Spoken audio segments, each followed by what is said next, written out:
Isang trahedya sa pamilya na gumimbal sa buong bansa. Pag-usapan po natin ang Visconde Massacre.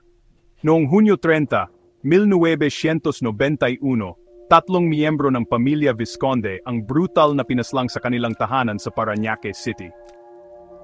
Si Estrellita Visconde, 47 anyos, ay nagtamo ng 13 saksak. Ang kanyang anak na si Carmela, 18 anyos, ay ginahasa at pagkatapos ay sinaksak ng 17 beses. Ang bunsong si Jennifer, 7 taong gulang pa lamang, ay nagtamo ng 19 na saksak. Si Lauro Visconde, ang asawa at ama, ay nagtatrabaho sa Estados Unidos ng mga panahong iyon. Si Hubert Webb, anak ng dating senador na si Freddie Webb, ay matagal na itinuring na pangunahing suspek.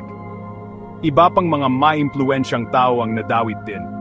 Noong 1999, hinatulan ng hukuman ng apelasyon ang mga suspek ng habambuhay na pagkabilanggo.